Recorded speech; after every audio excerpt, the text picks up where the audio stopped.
Ada nggak kira-kira masyarakat akademis yang nggak rasional?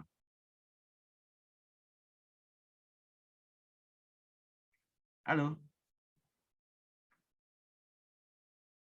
Nggak dengar ya? Suara saya dengar nggak suara saya? Dengar, Pak. Ada nggak kira-kira masyarakat akademis tapi nggak rasional itu?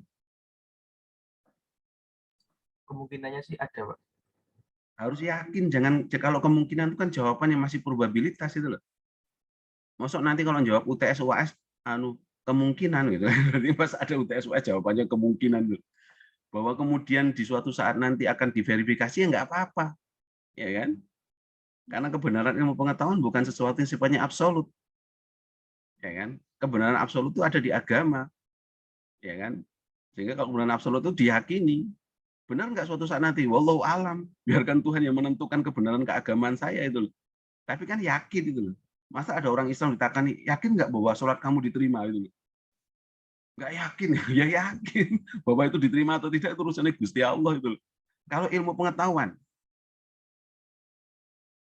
pasti nggak ini benar. Untuk sementara saya mengatakan ini kepastian, Pak, bahwa suatu saat nanti akan bisa diubah ya nggak masalah. Teori satu kan suatu saat bisa nggak berlaku, bisa nggak suatu saat teori itu nggak berlaku? Bisa, Pak. Bisa, karena muncul Teori baru. teori baru. Bisa nggak informasi tentang sejarah itu suatu saat muncul sesuatu yang baru? Ya bisa, kan begitu. Berarti masyarakat akademis yang rasional itu bisa jadi, masyarakat akademis yang tidak rasional itu bisa jadi muncul. Kelihatannya mereka menjadi bagian dari masyarakat akademis, punya kartu mahasiswa, menjadi dosen, misalnya loh ya. Tapi ternyata dalam keadaan tertentu, karena hasrat kebencian, karena naluri politik yang berlebihan, akhirnya kemudian dia nggak rasional melihat segala sesuatu. Bisa nggak terjadi seperti itu? Bisa, Pak. Oke. Banyak ya Mas Andika ya Mas Andika, Mas Tegar. Wah, oke banget. Saya tuh punya grup WhatsApp grup yang isinya masyarakat dosen, masyarakat yang katanya S2, S3. S3 itu matang secara akademik, tapi kok yang masih percaya dengan isu-isu yang nggak benar itu loh. Masih percaya dengan hoax. Ya gara-gara apa? Gara-gara hasrat kebencian, gara-gara nggak suka pada seseorang itu. Sering terjadi nggak seperti itu? Banyak, Pak. Banyak sekali. Ini kadang-kadang ironis itu loh. Berarti rasionalitas hanya muncul ketika jawab soal itu loh. Tapi ketika berhadapan dengan fenomena-fenomena keseharian menjadi nggak rasional. Nah ini menarik. Misalnya kasus Pilpres 2019, itu banyak yang nggak rasional. Kasus COVID-19, banyak nggak yang nggak rasional? Banyak, Pak. Apalagi Banyak ada informasi nggak keadaan rasional. pemilu, Pak. Tapi juga di pemilu, di COVID-19, di kemarin kasusnya pernyataannya Gus Yakut misalnya, itu juga banyak politisasi. Ya kan? Sehingga hari ini saya menulis tulisan judulnya Overdosis Kebencian. Sedang saya tulis itu. Masyarakat akademis itu adalah masyarakat yang bersifat netral, yang bisa menjelaskan segala sesuatu dengan cara objektif. Jadi kalau kemudian kita melakukan kritik atas seseorang, nggak apa-apa kita kritik. Statementnya kita kritik, tetapi harus berdasarkan pada objektivitas, bukan karena sesuatu yang tidak, karena perasaan suka dan tidak suka itu. Nggak boleh kebenaran ilmiah itu didasarkan hanya perasaan suka dan tidak suka. Nggak boleh seperti itu. Maka masyarakat akademis adalah masyarakat yang objektif. Tahu objektif kan ya? Objektif adalah segala sesuatu harus diukur dengan harus didasarkan pada data-data yang bisa dipertanggungjawabkan kebenarannya. Apa bedanya kita dengan masyarakat non akademik yang semuanya hanya berdasarkan common sense? Nah, maka berpikir logis ilmiah itu menjadi penting, apalagi teman-teman sejarah. Ya enggak? Kalau teman-teman kuliah di jurusan sejarah, tapi menyerap sebuah informasi sejarah tanpa ada verifikasi, apa jadinya? Ketika suatu saat kalian menuliskan sebuah peristiwa sejarah, tapi tulisan sejarah itu manipulatif misalnya. Bisa nggak terjadi seperti itu? Sangat bisa. Wong sejarah itu tergantung dari siapa yang memenangkan kontestasi. Oh ya enggak? Sejarah itu sejak awal sudah punya apa namanya? Ya saya tidak menyebut sebagai cacat bawaan itu, enggak, tetapi sejarah itu sejak awal sudah punya tendensi bahwa yang memenangkan kontestasi akan menuliskan sejarahnya sendiri. Iya kan? Makanya sejarah tentang PKI ya tergantung dari bagaimana negara saat yang memenangkan saat itu menuliskan sejarah PKI, sejarah tentang masuknya Islam, sejarah tentang kolonialisme, sejarah tentang Amerika, semua sejarah tergantung dari pemenang kontestasi itu, ya kan? Nah, maka orang-orang yang menulis sejarah tidak boleh hanya berdasarkan pada perasaan suka dan tidak suka. Berbahaya sekali menyandera sebuah generasi hanya gara-gara informasi yang salah, ya kan? Percaya nggak kalau suatu saat nanti, percaya nggak bahwa ada peristiwa sejarah yang pernah kita baca, yang pernah kita yakini kebenarannya, ternyata itu manipulatif? Bisa nggak terjadi seperti itu? Bisa, Pak. Sangat Bisa, berpotensi, Pak. tapi pada saat itu menjadi sesuatu yang mungkin bisa jadi objektif. Nah, suatu saat nanti ternyata akan memunculkan sebuah data baru, ya nggak apa-apa. Justru inilah dinamika gitu loh. Tapi kan cara menulisnya bukan atas dasar bahwa dia suka karena tidak suka, karena benci, bukan. Karena pada saat itu memang data yang diperoleh memang seperti itu. Tapi ternyata di kemudian hari muncul data-data baru. Misalnya kemarin kemarin Dinas Kebudayaan Yogyakarta menerbitkan tentang naskah akademik Surat Perintah 11 Maret yang mungkin bisa jadi berbeda dengan pemahaman kita tentang Surat 11 Maret yang selama ini kita baca dalam buku sejarah. Ya kan? Nah, tetapi tetap harus kita terima dengan sesuatu yang sifatnya rasional, yang masuk akal. Jangan sampai kemudian karena masyarakat akademik justru banyak dibebani oleh situasi-situasi yang tidak membedakan dia dengan masyarakat non akademik karena terlalu hasrat overdosis kebencian lah. Naluri politiknya terlalu berlebihan ketimbang naluri akademisinya. Dengan demikian, usaha untuk mengembangkan penalaran manusia sangat memerlukan apa yang disebut dengan berpikir logis ilmiah. Ingat teman-teman sekalian, sebuah proses perubahan yang terjadi di seluruh peradaban dunia itu semuanya berubah karena perubahan dari cara berpikir. Ingat ya. Dari perubahan cara berpikir, perubahan mindset, itu yang kemudian mengubah segala tatanan. Yunani kuno tidak akan mungkin berubah kalau tidak muncul pemikiran dari mitos menjadi logos. Kan begitu kan? Kemudian abad pertengahan yang disebut sebagai zamannya skolastik, zamannya yang sering disebut sebagai the dark age, zaman kegelapan, ya kan, selama 14 abad. Kenapa? Karena cara berpikir mereka berubah pada saat itu, menenggelamkan rasionalitas logis pada zaman Yunani kuno karena dianggap terlalu berbahaya atas kebenaran absolut agama. Mereka berbahaya rasional logis itu, kemudian dimatikan selama 14 abad. Bayangkan, sehingga muncullah istilah namanya abad pertengahan. Cara berpikirnya berubah, ya kan, sehingga hampir selama 14 abad tidak ada temuan-temuan monumental di bidang ilmu pengetahuan. Muncul kemudian abad Renaissance, kelahiran kembali. Berarti kan ada sesuatu yang pernah hidup, kemudian mati, dihidupkan kembali, begitu kan logikanya ya.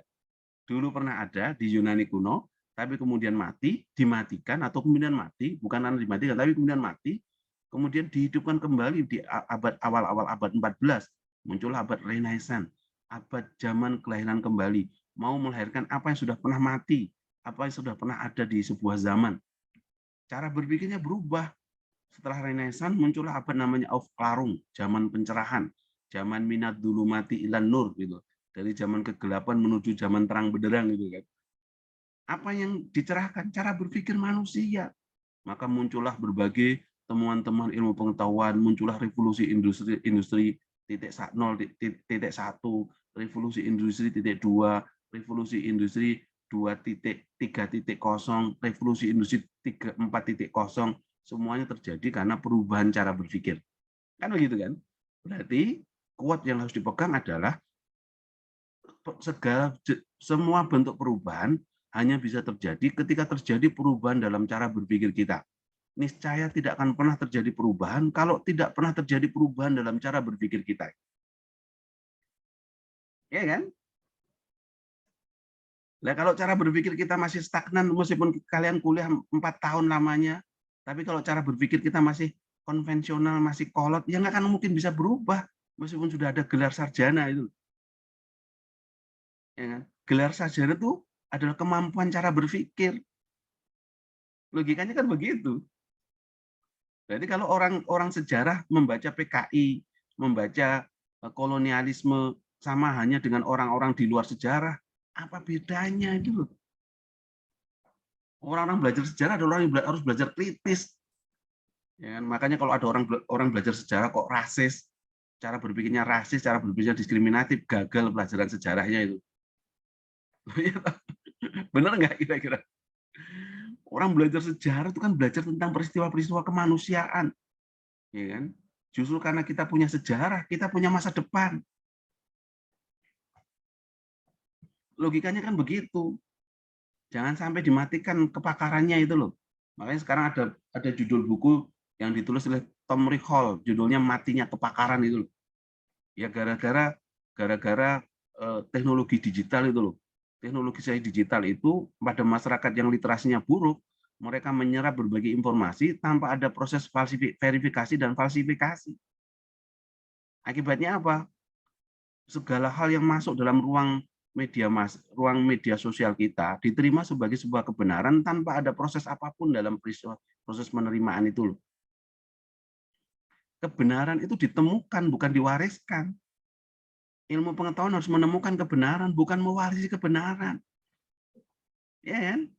Quote hari ini adalah temukan kebenaran, jangan warisi kebenaran. Ayo, kenapa? Kenapa harus ada bahasa seperti itu? Kenapa ilmu pengetahuan harus menemukan kebenaran, bukan mewarisi kebenaran? Ayo, kenapa, Gar? Ajeng.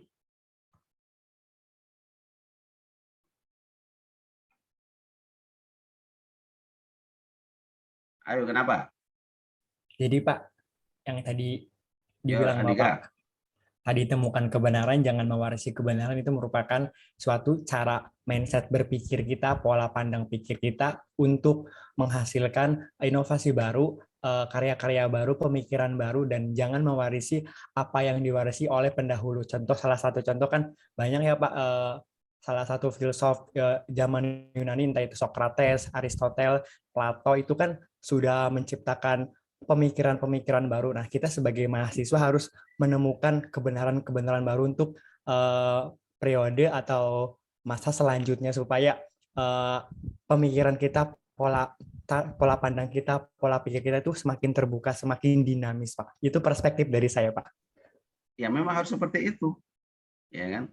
Bahwa para pewaris, penemu teori-teori sebelumnya itu sudah menemukan, mereka kan dulu menemukan kebenaran, ya kan? Kita pelajari cara mereka menemukan kebenaran itu, sehingga bukan kita mewarisi itu, kan begitu logikanya kan? Sehingga kalau kata menemukan itu subjek, kita itu menjadi subjek, bukan menjadi objek, kan begitu? Karena kita menjadi subjek, maka ada proses yang aktif terlibat dalam semua dinamika pemikiran kita itu. Sehingga menemukan kebenaran itu lebih membahagiakan ketimbang mewarisi kebenaran. Karena di sana nggak ada manipulasi. Karena kalau kita mewarisi kebenaran, belum tentu yang kita warisi adalah sebuah kebenaran. Jangan-jangan kepalsuan yang kita terima sebagai sebuah kebenaran. Karena nggak ada proses kritis. Kan begitu ya, Mas Ahmad ya? Ada banyak sesuatu yang sebenarnya salah, tapi kita terima sebagai sebuah kebenaran. Sampai saat ini tuh. Kita ditipu oleh sebuah informasi, tapi nggak pernah sadar bahwa kita ditipu. Kenapa? Karena literasi kita buruk. Karena cara berpikir kritis kita itu rendah. Rendahnya cara berpikir kritis. Ya kan? Nah, filsafat mengajak kita untuk bagaimana kita bisa berpikir kritis, berpikir logis, berpikir ilmiah, untuk tidak menerima segala sesuatu apa adanya itu. Masa depan kemanusiaan sangat ditentukan oleh kemampuan berpikir dari manusianya. Saya lupa materi-materi ini belum saya upload di aula, di Hebat Learning. Nanti semua materi akan saya upload. Materi apapun itulah. Nanti kalian tinggal download, kalian tinggal pelajari, kita tinggal berdiskusi dalam ruang kelas ini. Ya kan? Masa depan kemanusiaan itu sangat ditentukan oleh kemampuan berpikir dari manusianya. Peradaban besar dunia pada dasarnya diawali dari terbentuknya dasar berpikir logis ilmiah. Makanya teman-teman bisa perhatikan sebuah bangsa yang peradabannya maju itu biasanya dimotori oleh kemampuan berpikir yang cukup baik. Negara yang punya tradisi berpikir kefilsafatan yang cukup maju biasanya menjadi kampion dalam peradaban ilmu pengetahuan. Coba teman-teman lihat, Yunani kuno, ya kan, Inggris, Jerman, tradisi filsafatnya mereka sudah matang sejak dulu itu. Sejak dulu mereka sudah terbiasa berdialektika untuk menerima kebenaran. Kebenaran harus ditemukan dengan dialog, bukan monolog. Dialog itu saling menerima dan saling memberi. Ya kan? Ada tesis, kemudian dilawan dengan antitesis, muncullah sintesia baru itu. Ya kan? Sokrates punya murid namanya Plato. Plato menyerap gurunya Sokrates dengan cara yang baik. Di kemudian hari, Plato merevisi pikirannya Sokrates. Kan dialektika namanya itu. Plato punya murid namanya Aristoteles. Di suatu saat nanti Aristoteles menyerap semua ilmu gurunya. Di kemudian hari dia berbeda dengan gurunya itu. Kan begitu kan? Itu namanya dialektika itu. Ya kan? Rasionalisme muncul dibantah oleh empirisme. Empirisme muncul dibantah oleh kritisisme itu. Nah, itu namanya dialektika. Itu namanya proses menerima dan menyerap kebenaran. Dalam tradisi beragama pun juga begitu. Imam mazhab itu saling berguru itu loh. Saling berguru. Imam Syafi'i muridnya siapa? Imam Hanafi muridnya siapa? Abu Hanifah muridnya siapa? Tapi kemudian mereka punya pendapat yang berbeda dan tidak masalah. Karena perspektifnya tetap menggunakan perspektif ilmu pengetahuan. Kan begitu. Jadi, kalau ingin mengubah realitas, ingin mendesain perubahan, maka mau tidak mau, suka tidak suka, kemampuan berpikir itu yang harus kita ubah. Ya kan? Mengapa kemudian Tuhan Allah menjadikan manusia sebagai wakil Tuhan di bumi? Khalifatullah fil ard, bukan sekedar makhluk Tuhan di bumi. Kan begitu kan? Kenapa?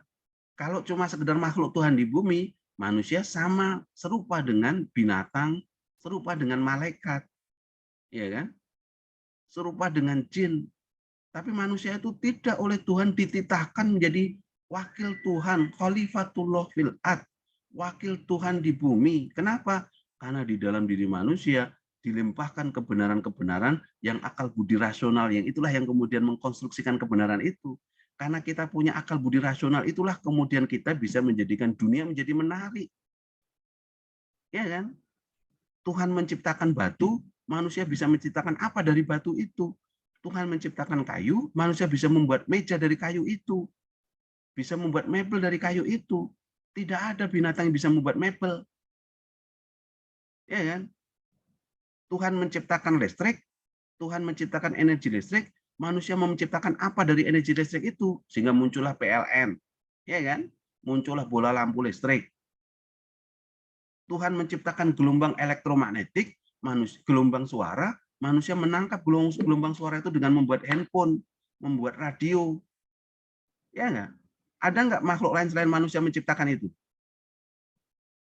Nah, kalau ada binatang, malaikat, dan sebagainya bisa menciptakan itu, maka kampus isinya bukan hanya manusia. Ya kan gitu kan? Nanti binatang namanya harimau, singa, kucing, ikut kelas kuliah namanya pengantar filsafat itu. Itulah sebabnya kenapa manusia bisa mengatakan Rabbana ma khalaqta hadza batila. Sungguh Tuhan tidak ada yang sia-sia yang Kau ciptakan di muka bumi ini. Karena dengan akal budi kita, apa yang Kau ciptakan bisa menjadi sesuatu itu. Seharusnya Thomas Alva Edison yang bisa menciptakan, harusnya bisa mengatakan Rabbana ma khalaqta hadza batila. Soalnya harusnya Einstein yang bisa mengatakan Rabbana ma khalaqta hadza batila karena dia sudah menemukan E sama dengan MC kuadrat. Kita nggak pernah menemukan apapun. Kita menemukan apa? Kita baru mewarisi semuanya. Belum menemukan ini. Sehingga jangan-jangan kualitas kita belum jadi wakil, baru menjadi makhluk.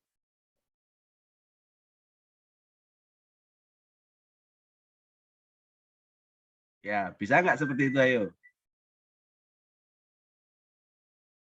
Jangan-jangan kalian dihadirkan di dunia ini baru sekedar jadi makhluk, sekedar ada, atau sekedar hidup, tapi tidak bereksistensi dalam keberadaan dan kehidupan itu.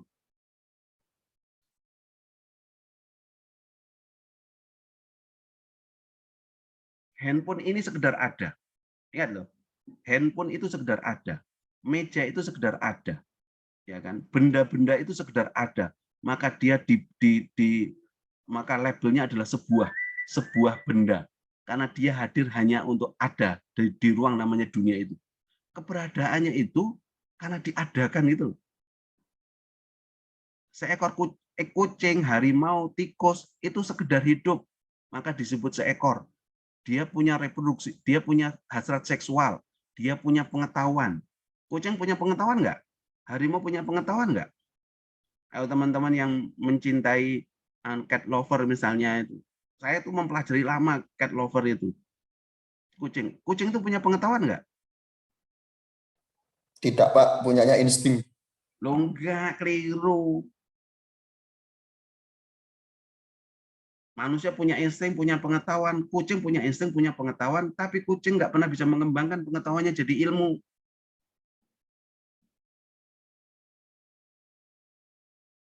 Ya kan?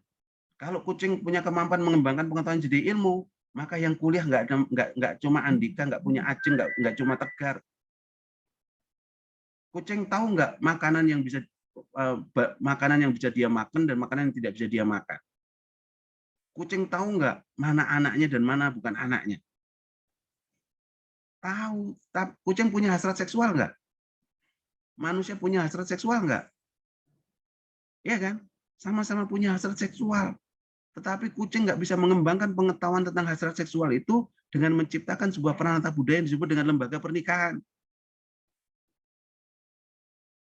Manusia punya hasrat seksual, punya pengetahuan tentang seksualitas, tapi dia bisa mengembangkan hasrat seksual itu dengan menciptakan peranata sosial yang disebut dengan lembaga pernikahan. Sehingga hasrat seksual yang merupakan nafsu hawaniyah itu dari sesuatu yang sifatnya rekreatif menjadi kreatif. Dari sesuatu yang kotor menjadi sakral dengan lembaga pernikahan. Benar nggak kira-kira? Benar, Pak. Kucing bisa menciptakan lembaga pernikahan nggak? Dunia selesai kalau kucing bisa menciptakan lembaga pernikahan. Nanti yang menikah modelnya bingung, kobil tuh nikahan, tawazau juga, nikah sopo jenengnya gitu loh. Kucing saya namanya Milky. Milky binti bin siapa?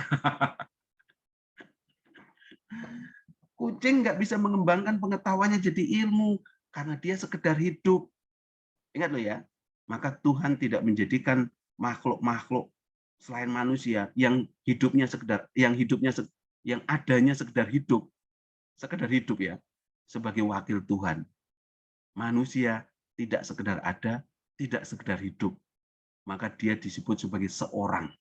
Tidak sekedar ada, tidak sekedar hidup, tapi dia sadar untuk apa dia ada, dia sadar untuk apa dia hidup itu. Itu yang disebut dengan kesadaran eksistensialis itu. Manusia itu sadar secara eksistensinya, untuk apa saya ada, untuk apa saya hidup itu. Kalau selain manusia ada nggak yang sadar untuk apa dia ada, untuk apa dia hidup?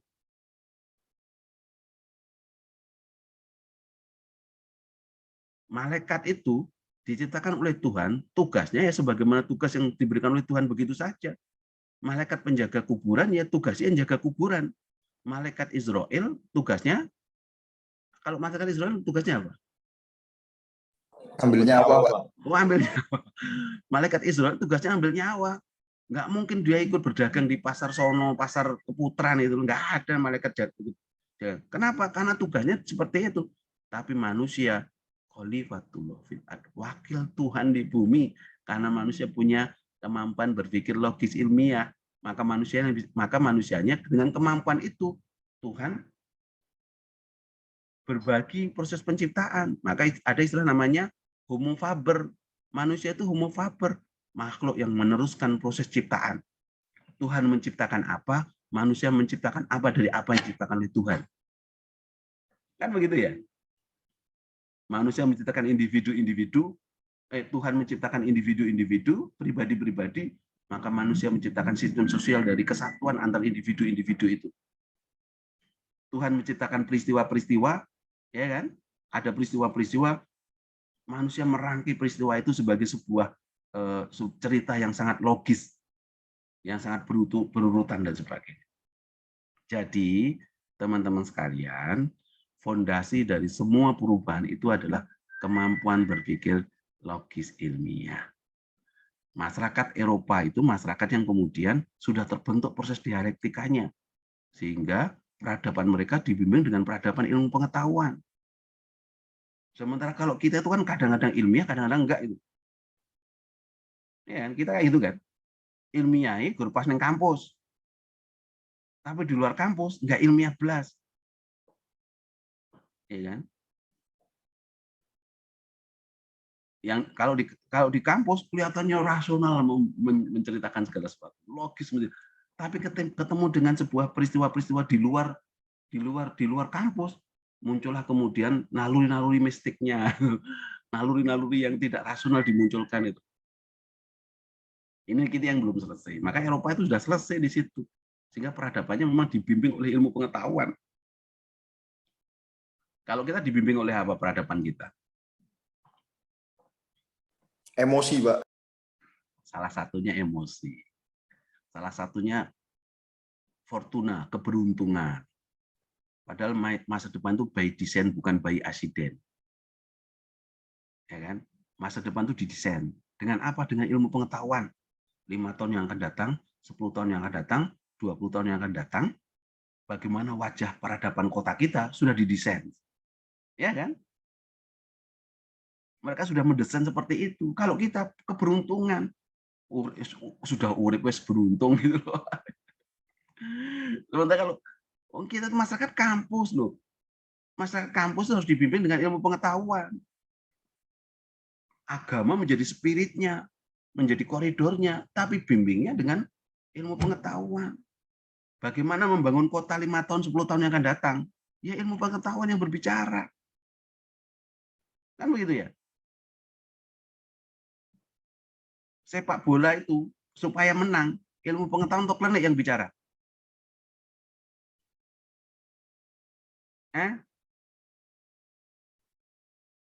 Supaya Persebaya menang lawan Barcelona itu kelihatannya.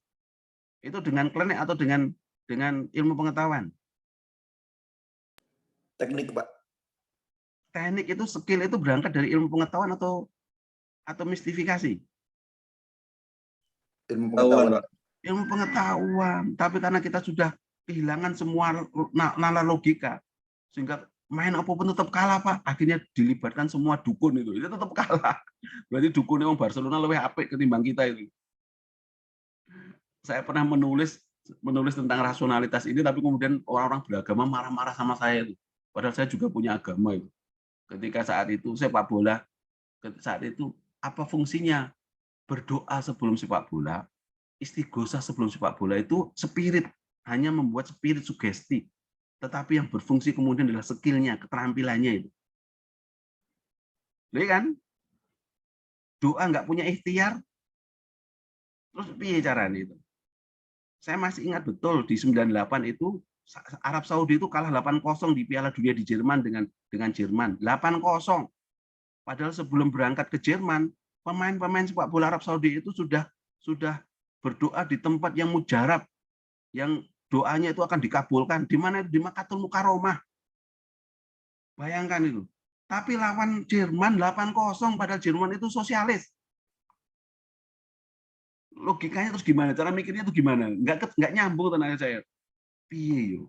Iki ndonga ning kono kok yo kalah 8-0 yo. Kenapa? Karena sepak bola itu skill, ilmu pengetahuan. Maka ada sekolahnya.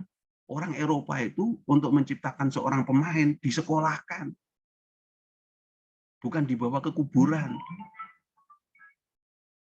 Dibawa menepi di sebuah laut. Ya kan? Tapi disekolahkan, maka ada ilmunya sekolah itu supaya seorang pemain itu bisa bermain 45 kali 2 setelah 90 menit tanpa kehabisan napas, maka VO max-nya diatur, tidurnya diatur, makannya diatur, asupan gizinya diatur, nggak boleh makan sembarangan. Itu ada sekolahnya nggak kira-kira? Ada. Lah pemain-pemain kita itu nggak pernah ada yang ngatur asupan gizinya. Pemain nasional minum makanannya cilok, seblak. Yo main 20 menit terus kehabisan napas. Mie ayam, bakso. Ya, gimana cara main sepak bolanya itu loh. Begadang main remi tiap malam, sesuk main bola itu. Orang Eropa main bola dengan ilmu. Messi kalau mau nendang bola ke Luis Suarez, jaraknya 20 meter, tekanan VO max-nya berapa derajat kakinya itu diayunkan sampai sana 20, pakai ilmu pengetahuan bukan pakai insting. Itu ilmu pengetahuan yang menata. Makanya menata segala sesuatu sifatnya duniawi, ilmu pengetahuanlah harus bicara. Ilmu pengetahuan itu basicnya melalui berpikir logis ilmiah. Makanya benar kata seorang filosof namanya Auguste Comte yang menemukan positivisme, yang nanti kita akan bahas positivisme setelah UTS. Yang suatu saat nanti dia agak arogan, tapi ini agak arogan ya. Yang dia akan mengatakan suatu saat nanti saya akan mengkhotbahkan sebuah agama baru yang menggeser mitologis, yang menggeser teologis, yang di sebuah gereja di Notre Dame, yang agama baru itu saya beri nama positivisme. Apa itu? Agamanya ilmu pengetahuan, sehingga semua orang percaya bahwa satu-satunya alat yang bisa kita gunakan dalam rangka untuk mencairkan sebuah masalah, mencari dari sebuah masalah itu adalah ilmu pengetahuan, science. Auguste Comte seperti itu, meskipun nanti ada dampaknya sebenarnya, ada dampak arogansi intelektual tetap agak ada dampaknya. Ya, tapi kan saya nggak akan ngomong dampak itu. Ya, saya akan ngomong tentang bagaimana ilmu pengetahuan itu penting dalam menata dunia itu loh. Nah, kalau kalian nggak percaya dengan kebenaran ilmu pengetahuan, gue ngapa kuliah? Kalian kuliah cari apa?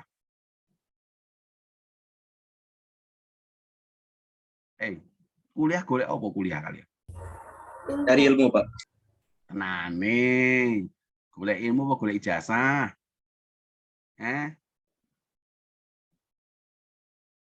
Ayo, jujur wae.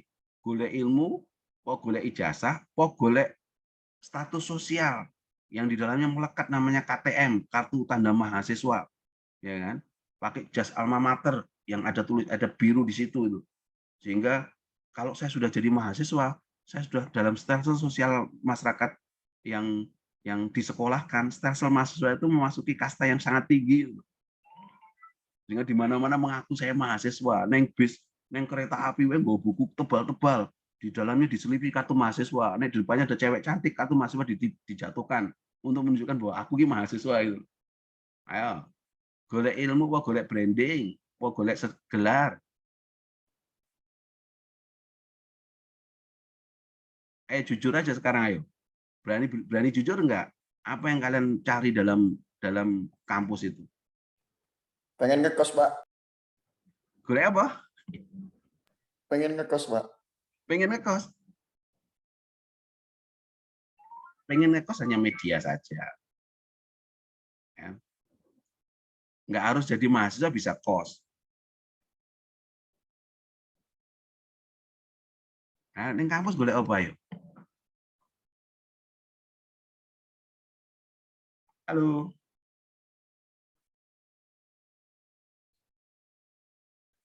Cari kesibukan, Pak. Sing kurang ajar gue. Daripada nganggur gitu ya. Iya, Pak.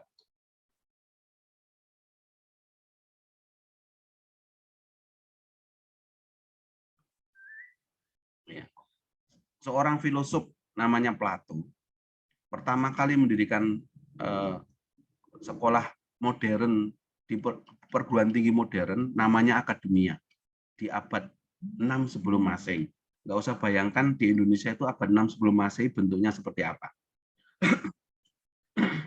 Yunani kuno sudah ada namanya Akademia, didirikan oleh seorang filosof namanya Plato. Abad 6 sebelum Masehi. Namanya Akademia, tempat orang mencari kebenaran. Akademia, kalau school itu waktu luang, juga di Yunani kuno. Apa di pintu gerbangnya Akademia Plato tertulis sebuah slogan filosofis yang luar biasa dalam rangka bagaimana orang mencari kebenaran itu. Kalau di kampus kita kan di pintu gerbang tertulisnya apa?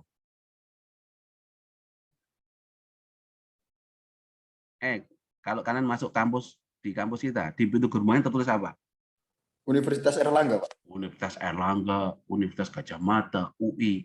Tapi Plato mendirikan kampus pertama kali namanya Akademia. yang di depan pintu gerbangnya tertulis sebuah slogan filosofis, Pro Populi Discismus. Ya kan? Bukan Universitas Yunani kuno itu bukan, tapi Pro Populi Discismus. Aku belajar di akademia untuk menemukan kebenaran dan mengabdi untuk kepentingan kemanusiaan. Bayangkan itu. Pro Populi Discismus. Aku belajar menemukan kebenaran dan mengabdi untuk kepentingan kemanusiaan. Berarti neng kampus kuwi golek apa? Golek bojo, Pak, gitu ya. Golek gelar, Pak. Nggak golek gawean itu. Kalau cuma pengen dapat pekerjaan, perlu nggak susah payah kuliah? Perlu nggak kira-kira? Nggak perlu, Pak. Nggak perlu. Banyak orang yang sukses malah tidak dari kampus. Nah, ini melemahkan motivasi malah. Banyak orang sukses malah justru bukan dari kampus. Tapi di semua negara maju, kampuslah sebagai kawah candra di muka yang melahirkan kader-kader potensial untuk menata sebuah peradaban itu. Kampuslah tempatnya itu loh. Karena di dalamnya ditemukan kebenaran dan mengabdi pada kepentingan kemanusiaan. Kenapa? Karena kampus proses untuk menemukan kebenaran itu ada metode, ada caranya. Ya kan? Kebenaran apa yang ditemukan? Kebenaran ilmu pengetahuan. Maka tugas ilmu adalah menjelaskan, memprediksikan, dan mengontrol dari penjelasan-penjelasan itu. Dia bisa menjelaskan tentang peredaran matahari, peredaran bumi, mengitari matahari. Dari peredaran bumi itu, maka dia memprediksikan kapan terjadi gerhana matahari total misalnya. Kan itu tugas ilmu kan? Iya enggak? Dari tugas menjelaskan dan memprediksikan, dia mengontrol. Apa akibat kalau terjadi gerhana matahari total? Oh, kalau melihat secara langsung mengalami kebutaan. Maka tugas ilmu kemudian merancang sesuatu supaya orang tidak bisa melihat langsung gerhana matahari total misalnya. Itu tugas ilmu. Ya. Tugas ilmu yang melihat bahwa Surabaya Sidoarjo itu kota delta. Kota di mana berada pada muara air.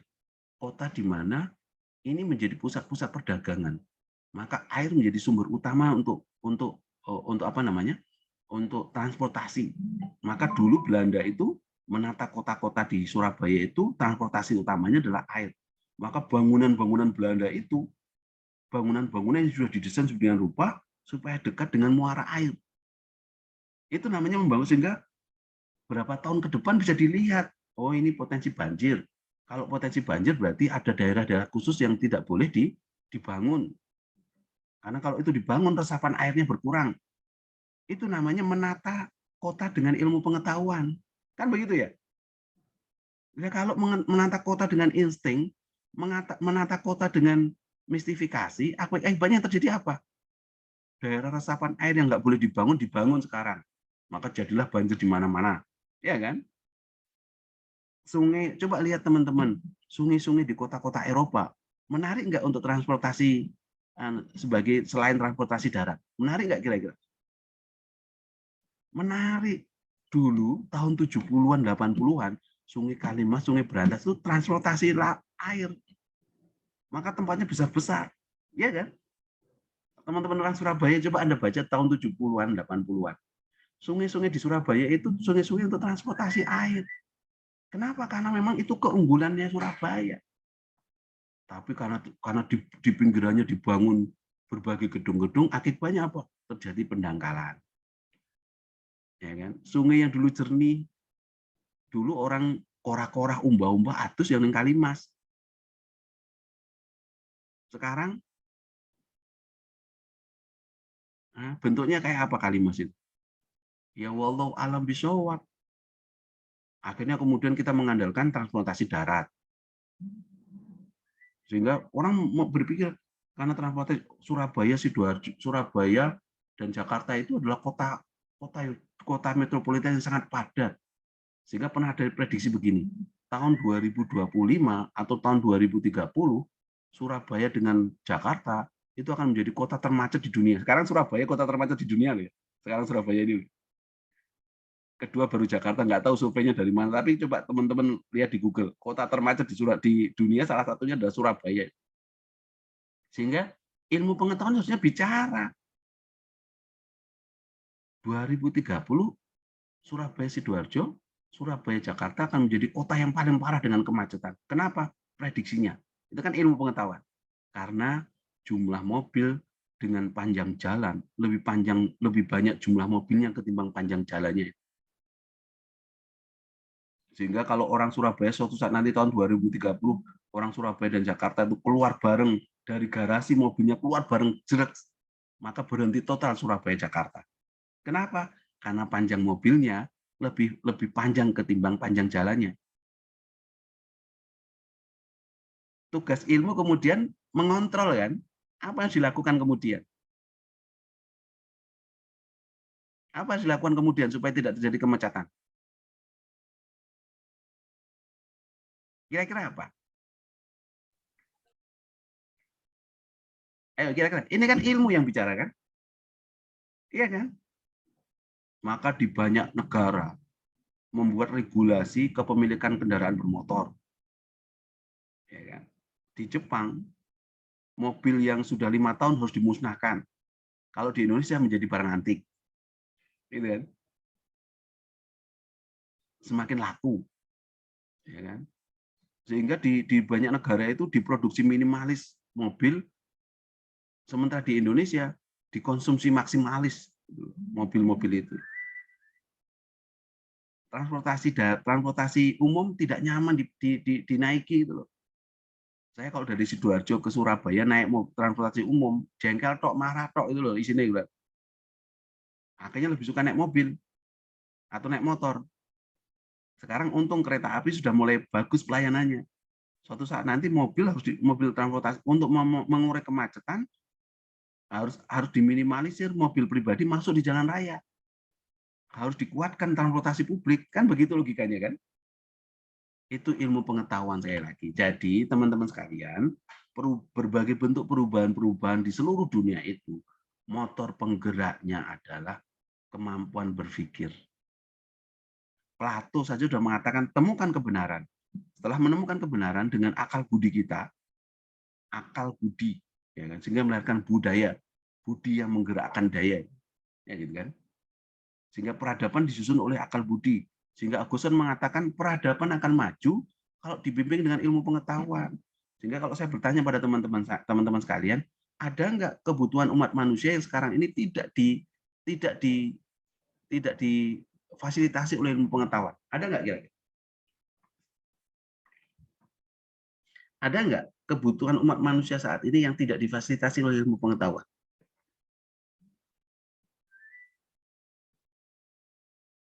Ayo, ini saya seolah-olah menjadi pengikutnya Auguste Comte, Comtean yang paling soleh lah, yang mengatakan peradaban itu ya hanya ilmu pengetahuan akan menggeser mitos-mitos yang lain.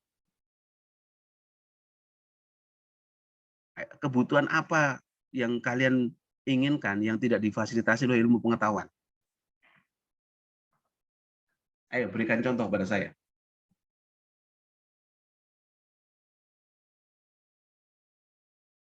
Ada nggak? Saya rasa nggak ada, Pak. Berarti percaya nggak dengan ilmu pengetahuan? Saya. Logikanya kan bahwa kalian belajar di kampus itu yang memang harusnya menerapkan cara berpikir keilmuan dalam menyelesaikan masalah. Menerapkan kemampuan berpikir ilmiah untuk menemukan berbagai problema kemanusiaan. Kemampuan berpikir logis ilmiah inilah yang akan menuntun kita untuk mencapai peradaban masa depan.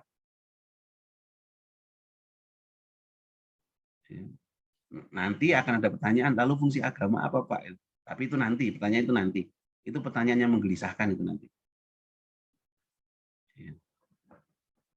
Memang tugas filsafat itu memang tugasnya menggelisahkan pikiran. Kalau kalian diprovokasi kayak gini nggak gelisah, berarti ada masalah di situ. Ada masalah dalam proses penerimaan. Maka kuliah ini diharapkan mampu mengembangkan kemampuan berpikir ilmiah kita dalam rangka untuk mensinergikan kebutuhan dasar kegiatan keilmuan dalam berbagai perspektif. Dalam berbagai perspektif ini seperti ini adalah untuk menunjukkan bahwa ilmu pengetahuan itu tidak bersifat tunggal. Ada banyak sistem pemikiran di dalamnya. Di dalam aliran filsafat tidak bersifat tunggal. Ada rasionalisme, ada idealisme, ada materialisme dialektik, ada pragmatisme, dan sebagainya. Semua aliran-aliran itu harus kita pelajari dengan cara yang baik, kemudian kita bisa mengambil sikap dari semua pelajaran itu. Kan begitu kan? Sehingga nanti kuliah ini pelajari marxisme dengan cara yang baik. Setelah itu, Anda ambil sikap, mensepakati atau menolak. Pelajari dekonstruksi Derrida dengan cara baik. Setelah itu, ambil sikap, mempercayai, menyetujui atau tidak. Kan begitu. Jangan sampai menerima sesuatu, tapi kita nggak paham tentang sesuatu itu. Atau menolak sesuatu, tapi ternyata kita menjadi bagian dari yang kita tolak. Ini kuliah awal saya dulu. Kalau dalam quote kedua dalam bahasa filsafat adalah lebih baik menolak sesuatu yang diketahui daripada lebih baik menolak sesuatu yang diketahui daripada menerima sesuatu yang tidak diketahui.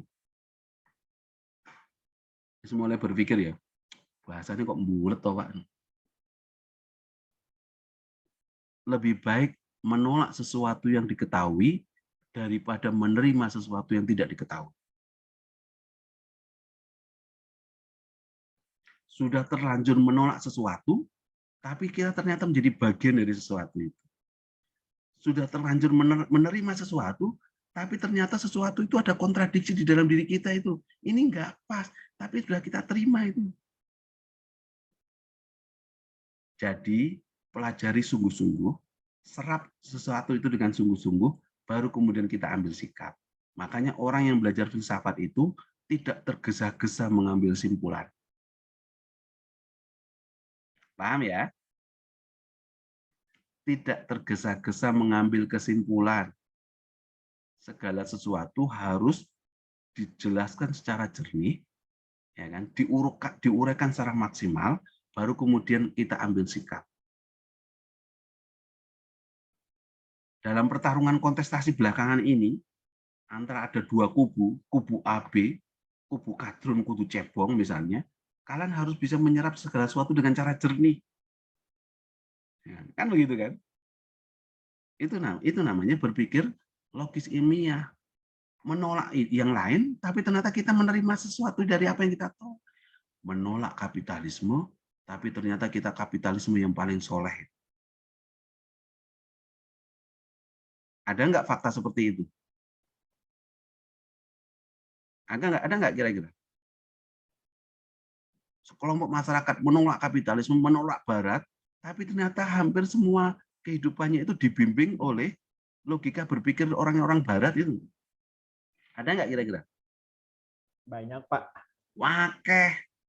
Menganggap Barat itu wah bermasalah, Barat itu kafir, ada macam-macam. Kita tolak semua produk-produk Barat. Lah kalian sekolah, lah kalian kuliah. Sekolah berasal dari kata school. School artinya waktu luang. Itu kebudayaan siapa? Kebudayaan Eropa. Kalian kuliah di universitas. Universitas berasal dari kata university.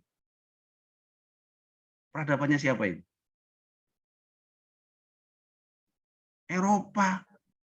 Jadi intinya adalah jangan tergesa untuk mengambil simpulan, gitu loh maksud saya. Ya kan? Kalau memang itu ada sebuah kebenaran, ya kita serap, kita terima, meskipun untuk keluar dari seseorang yang kita benci misalnya. Ya, tapi kalau sudah paradigmanya sudah sejak awal stigmatik, ya kita akan salah kaprah memahami sesuatu itu. Bagaimanapun sekarang ini peradaban ilmu pengetahuan sudah diambil alih oleh Eropa. Bagaimanapun. Makanya benar kata Francis Bacon, knowledge is power. Ilmu pengetahuan adalah kekuasaan. Maka kalau kalian ingin memenangkan kontestasi-kontestasi, kuasai ilmu pengetahuan. Kalau di Indonesia, kuasai pengetahuan atau yang penting uang atau pengetahuan kalau di Indonesia?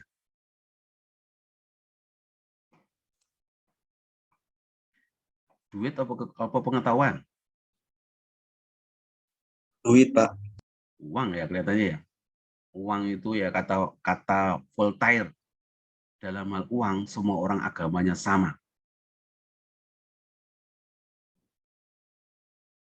Ayo bener lagi. Dalam hal uang, semua orang agamanya sama. Ini saya nyebut duit, moto duiten uang bisa. Uang itu kan godaan abadi kan. Bahkan itu sudah ada dalam nasnya Allah itu. Bahwa godaan abadi manusia itu 3 hal. Harta, tahta, dan asmara. Itu godaan abadi. Ya. Kalau nggak jatuh di harta, jatuh di tahta. Kalau nggak jatuh di tahta, jatuh di asmara. Saya menerjemahkan wanita dengan asmara. Karena wanita dan laki-laki itu punya hasrat yang sama terkait dengan seksualitas. Jadi yang menggoda itu ya laki-laki atau perempuan. Kalau hanya wanita itu kan akhirnya wanita menjadi objek eksploitasi seksualitas.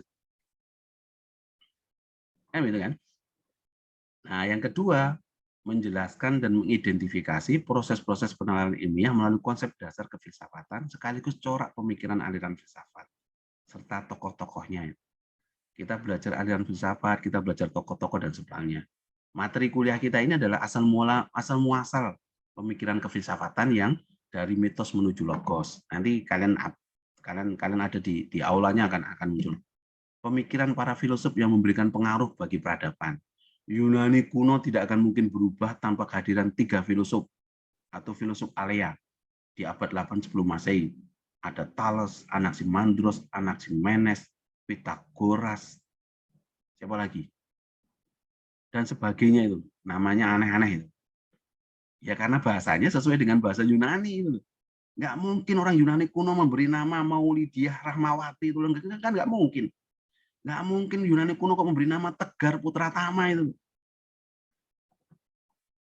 Tapi wong Indonesia mungkin nggak memberi nama Plato, Sokrates itu. Mungkin. Mungkin karena ketangguhan kebudayaan kita memang lemah itu. Bahasa itu mengikuti etnisitas, bukan mengikuti agama. Nama saya Listiono Santoso. Karena saya wong Jawa, berangkat dari Ponem Honocoroko Doto Sowolo, bahwa kemudian saya bersentuhan dengan tradisi Arab, ada huruf hijaiyah, maka anak-anak saya perpaduan antara bahasa Arab dan bahasa Jawa. Kan begitu kan? Maulidiah Rahmawati, nek digoleki ning wong golek ono ning Arab, KTP ning Arab jenenge Maulidiah Rahmawati ono. Enggak ono. Kenapa? Karena itu adalah persaduran bahasa Arab yang sudah di-Indonesiakan. Iya kan? Itu hebatnya tradisi kita. Termasuk Jawa. Jawa itu Hindu datang dijawakan, Buddha datang dijawakan, Islam datang dijawakan, Katolik datang dijawakan, tidak menghilangkan identitas kejawaannya. Harusnya seperti itu. Tapi sekarang sudah mulai berubah gitu loh. Sekarang kan sudah mulai berubah. Itu ada namanya anusmatasia. Anusmatasia itu adalah proses pemberian nama dalam dekade-dekade tertentu itu. Kalau kalian teman-teman sejarah coba buka catatan sejarah, buka nama-nama orang setiap dekade. Orang Jawa tahun 60-an memberi nama pada anaknya itu mesti Darmo, Sentot, coba mana? Payem, Mukinem, Mukidi gitu ya, tahun 60-an ya. Siapa lagi? Soeharto, Munir. Soeharto. Kan tahun 60-an, tahun 70-an Listiono, Agus, Bambang, kan itu kan? Tahun 80-an beda meneh. Tahun 2000-an tambah sak kampung digawe kabeh jenengi. Ya kan? Karena ibunya suka nonton Utaran, suka nonton Ikatan Cinta, suka nonton Gandeng-Gandeng Serigala, suka nonton Ramayana Mahabharata, maka jenenge anake kabeh bahasa dipakai. Iya enggak? Coba kalian teliti itu loh. Ya kan? Kalian identifikasi pemberian nama terkait dengan perspektif ideologis masyarakatnya itu atau status sosial masyarakatnya itu. Maka kalau orang belajar ilmu kebudayaan, Dari pemberian nama saja kita tahu bahwa masyarakat sedang berubah itu. Ayo coba lihat. Ada tatanan kebudayaan yang sedang berubah di ini. Kalau orang Jepang kan nama orang Jepang kan selalu sama, settle. Iya kan? Orang Jepang dari dulu sampai sekarang jenengnya bodoh. Kaisar Akihito, Shinji Kagawa, Mitsuo Nakamura, Naruto, gitu kan? Apalagi namanya sama. Kalau dia menjadi Katolik atau menjadi Kristen, hanya label di depannya, baptisnya yang berubah. Kalau dia jadi Muslim ditambahi Ahmad atau Muhammad Mitsuo Nakamura. Itu menunjukkan apa? Itu menunjukkan ketangguhan kebudayaan. Maka bahasa Jepang masih settle, masih bertahan di Jepang. Kalau kalian ada orang Eropa kuliah di Jepang, wajib bahasa Jepang. Benar nggak? Betul. Kalau kampus di Indonesia, ada orang Eropa, atau orang Yaman kuliah di Indonesia, bukan kelas internasional, kita yang harus beradaptasi dengan mereka itu. Padahal kon kining Indonesia, belajar bahasa Indonesia, maksud saya yang harus beradaptasi dengan mereka itu loh. Kalau ini kelas internasional ya lain lagi itu loh. Paham ya maksud saya? Iya mungkin karena ini kalau kalian baca bukunya Muhtar Lubis dalam bukunya Manusia Indonesia, coba kalian baca buku itu ya. Kalian baca buku itu, kalian baca serius, kemudian tangisi nasib kita sebagai orang Indonesia itu dalam buku itu. Muhtar Lubis judulnya Manusia Indonesia. Ada 10 karakter orang Indonesia yang membuat kemudian kita tidak bisa maju itu. Salah satunya adalah hipokrit, rendah diri, ya kan? Bukan rendah hati tapi rendah diri itu. Sehingga kalau ketemu orang Eropa, wah euforia, dipuja-puja orang Eropa kuliah di Indonesia dipuja-puja. Padahal bisa jadi orang Eropa itu peradabannya sudah lebih tinggi, sehingga nggak ada orang Inggris kok di Indonesia kuliah jurusan sastra Inggris, kuliah jurusan ekonomi. Ada nggak orang Amerika kuliah di Indonesia jurusan ekonomi atau kedokteran? Orang Eropa nih Indonesia jurusan kuliah apa? Indonesian Studies, kuliah bahasa Jawa, kuliah sejarah, kuliah fisik, kuliah IVP, sendra tari kan begitu kan? Mereka pelajari betul kebudayaan kita. Padahal dengan menguasai kebudayaan tertentu, maka sebuah bangsa mudah dikuasai. Coba teman-teman lihat. Kenapa kolonial Belanda bisa bertahan lama di Indonesia?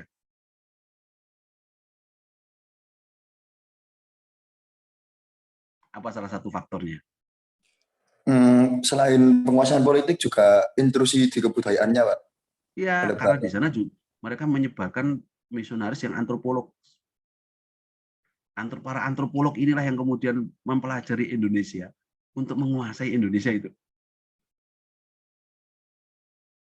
Maka kalau kita belajar sejarah Indonesia, oke belajar yang Belanda ya? Iya enggak? Naskah-naskah kunonya orang Indonesia itu banyak ada di Belanda, di Leiden University. Bahkan banyak orang-orang Belanda, antropolog Belanda itu paham betul tentang tradisi lisannya Indonesia itu. Sehingga orang namanya Zoetmulder menulis buku namanya Serat Kalangwang yang sangat tebal sekali. Babat Tanah Jawa yang sangat tebal sekali. Nis Mulder menulis tentang mistifikasi Jawa. Iya ya. Senok Horgotnya begitu luar biasa menulis tentang Babat Tanah Aceh. Buku yang sangat tebal sekali buku itu. Nah ini menarik sebenarnya. Nah karena rasa-rasa itulah yang membuat kita merasa kita menjadi mentalitasnya menjadi inferior, bukan superior.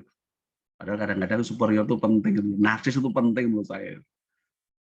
Eropa itu sudah menang narsisnya naik berhadapan dengan bangsa Asia itu. Meskipun mereka itu orang paling bodoh di Eropa, nek Indonesia merasa paling pintar kan? Bener nggak? Meskipun mereka paling miskin di Eropa, nek tekan Indonesia merasa paling sugih.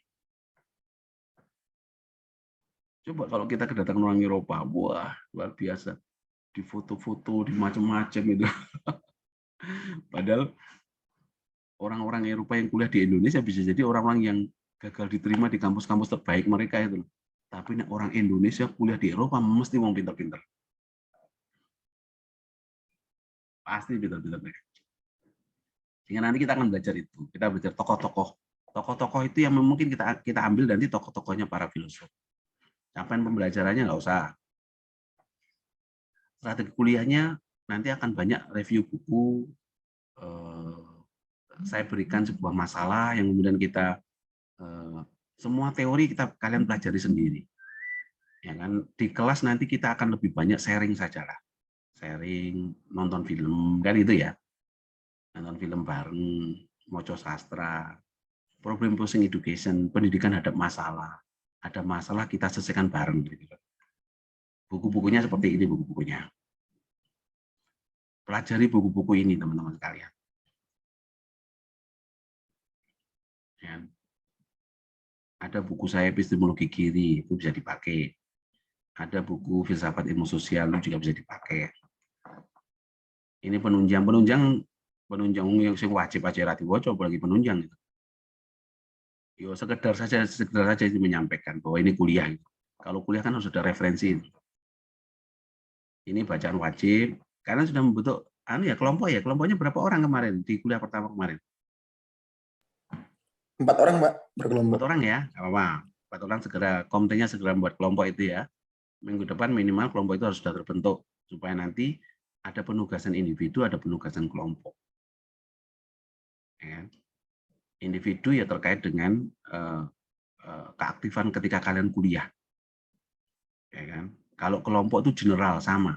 Tapi kalau individu ya ketika ada tugas meresum, kemudian sering memberikan komentar.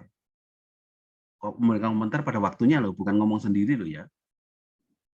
Memberikan komentar pada waktu ketika ada ruang yang saya persilakan kalian memberikan komentar.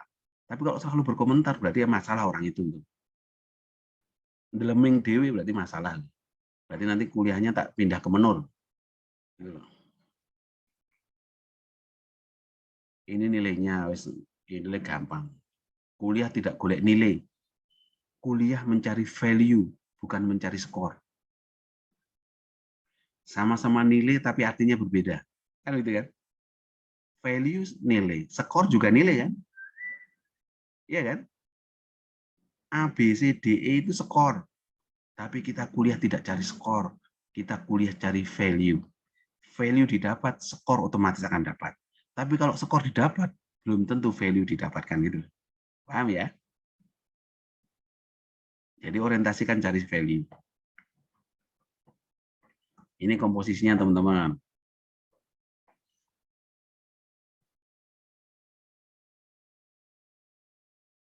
Tugas individu, tugas kelompok. Saya kadang-kadang nomor 3, 4 tak tutup saya kalau individu secara personal mampu menunjukkan keaktifan, mampu menunjukkan komentar-komentar yang logis dan sebagainya. Kadang-kadang itu saya tutup. Bahkan kalau ada mahasiswa bisa nulis di media massa, bisa nulis opini. Kalian kuliah logika dan pemikiran ilmiah juga kan hari ini ya, semester ini ya? Ya, Pak. Ya, salah satu luarannya itu kan menulis opini di koran. Kalau itu kalian sudah muat, maka komponen ini saya tutup mata. Saya jamin di kelas saya kalian dapat A.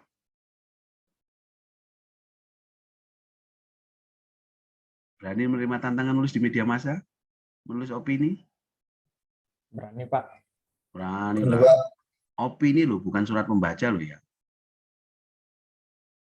Opini itu ada kontestasi, ada yang mereview dan sebagainya. Tapi kalau surat pembaca langsung dimuat. Nulis di News UNER, detik.com, Jawa Pos, Kompas, Surya dimuat, maka jaminan saya kalian dapat A di kelas ini. Kuliah tinggal turu. Kan? Ini nanti materi-materinya teman-teman.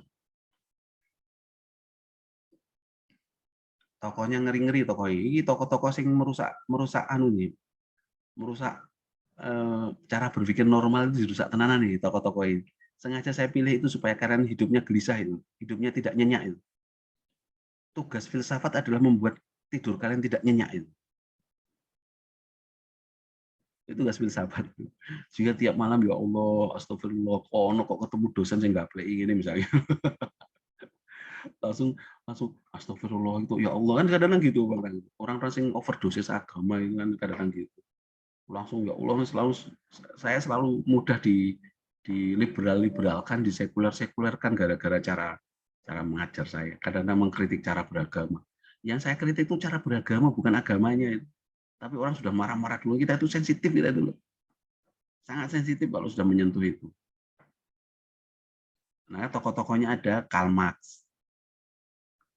Pak, kenapa baca Marxis? Uang sejarah kok nggak baca Marx, itu ya salah besar. Materialisme historis sebagainya itu muaranya dari Marx. Ya kan? Mengkritik sejarah kapitalis kalau nggak baca Marx terus baca siapa? Kita saja terlanjur stigmatik gara-gara ada PKI, kemudian kita haram baca Marx itu kan. Padahal bisa jadi PKI itu mereduksi pikirannya Marx. Itu loh. Paham ya? Pak, maksud saya nggak? Nanti baca serius Marx. Kalau kalian baca serius Marx, jangan-jangan kalian adalah Marxisme yang soleh. Menjadi seorang sosialis religius. Itu perang ideologi kan cuma itu kan.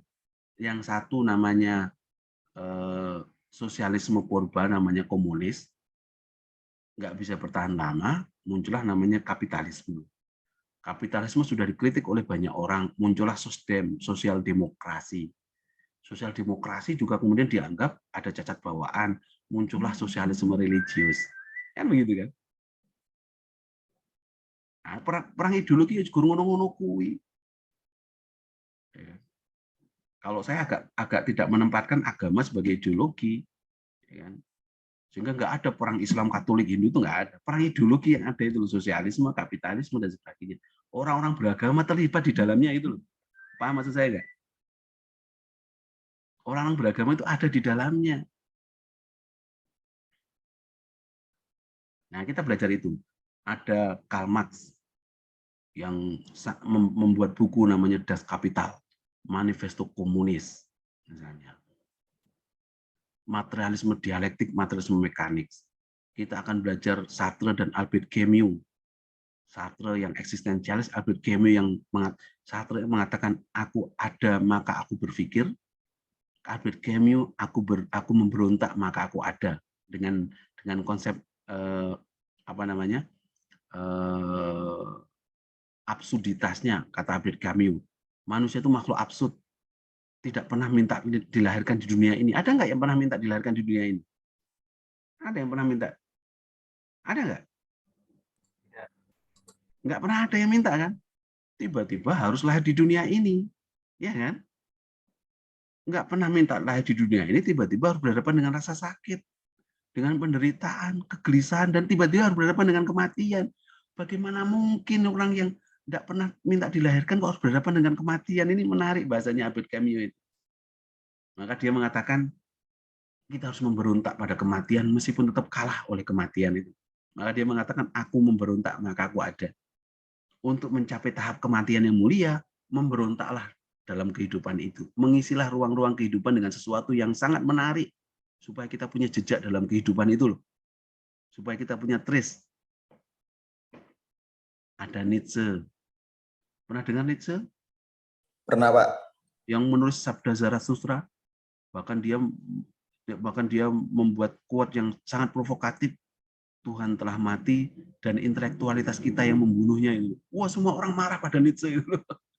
Saya tanya, membaca bukunya Nietzsche enggak? Enggak. Lah kok iso marah?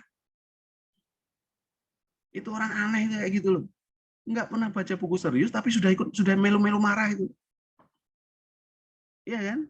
Ini yang disebut dengan matinya kepakaran. Saya baru saja membeli buku, pada buku ini buku lama.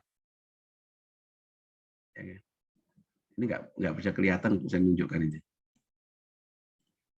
Nah, coba ya. Saya barusan beli buku judulnya Matinya Kepakaran itu. Ini buku lama, tapi baru saya beli itu. Ya karena tadi itu orang itu loh nggak pernah baca apa-apa, tapi sudah membuat simpulan itu.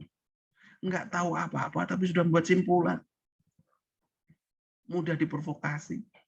Pernah baca Nietzsche nggak? Nggak pernah. Pokoknya Nietzsche itu kurang ajar. Tuhan mau dibunuh. Logikanya dari mana? Nggak pernah baca. Nietzsche itu loh membunuh Tuhan dalam huruf kecil, bukan Tuhan dalam huruf besar.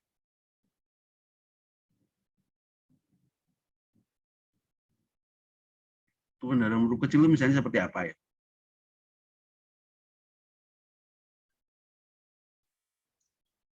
Ada nggak orang menuhankan jabatan? Ada nggak orang menuhankan kekuasaan? Ada nggak orang menuhankan harta tahta? Banyak nggak? Banyak, Pak. Banyak, gedabus nek gak itu loh. Nah, dan Tuhan huruf besar tuh secara intelektual kita matikan kadang-kadang itu loh. Kita hanya menghadirkan Tuhan pada ruang-ruang tertentu, pada saat kita sholat, pada saat kita ke gereja. Tapi pas korupsi, Tuhan hadir nggak kira-kira? Tuhan dihadirkan nggak? Melkiades dihadirkan loh. Ya kan? Pas kalian nyontek kuliah, Tuhan dihadirkan nggak? Kenapa kalian berani nyontek? Karena nggak ada yang melihat, Pak. Kan begitu kan? Kenapa menyontek itu sembunyi-sembunyi? Karena merasa nggak ada yang melihat. Tapi kalau orang punya konsep Tuhan maha melihat, loh ya logikanya begitu kan? Fa'inallah, di mana Tuhan? Kita sendiri yang kadang-kadang kemudian menyembunyikan peran Tuhan dalam kehidupan kita itu loh. Yang hanya dihadirkan pada waktu kita sholat di gereja, di pura itu loh. Pada saat berbuat kejahatan, pada saat berbuat salah, Tuhan nggak pernah dihadirkan itu. Ayo jujur ya, gitu nggak kira-kira? Kita nggak pernah menjadikan Tuhan sebagai self control, kontrol abadi. Nah, kita akan belajar Nietzsche, kita akan belajar Derrida, dekonstruksi. Bayangkan konstruksi belum mapan, tiba-tiba sudah didekonstruksi. Dekonstruksi dengan destruksi itu berbeda. Destruksi merusak, dekonstruksi membangun. Nggak ya? Harus bedakan ya. Nek Rocky Gerung itu destruksi atau dekonstruksi? Wah, langsung tergantung, Pak. Kalau saya pro Jokowi, Rocky Gerung itu destruksi, Pak. Tapi kalau saya pro oposisi, mesin oposisi nggak ada. Rocky Gerung itu dekonstruksi, Pak. Kan begitu kan? Orang itu tergantung lah. Tergantung dari sudut pandang. Tergantung dari paradigm. Kita akan belajar filosof itu. Akan belajar tentang Antonio Gramsci, tentang hegemoni. Teori penguasaan.